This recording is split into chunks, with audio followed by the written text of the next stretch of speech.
I got this order from Jordan. Can you imagine? আমিও প্রথমে বিশ্বাস করতে পারছিলাম না।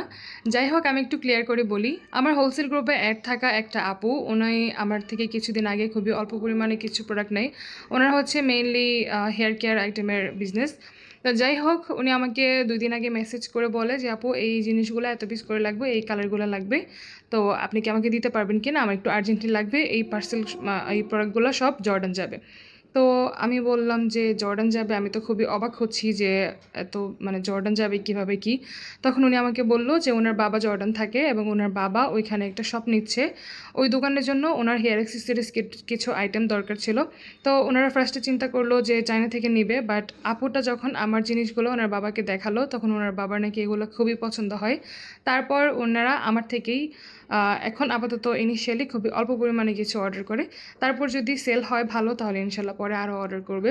আমি দোয়া করি ওনার জন্য অনেক বেশি বেশি করে সেল হয় অ্যান্ড আমার থেকে যেন আবারও রিপিট অর্ডার নেয়।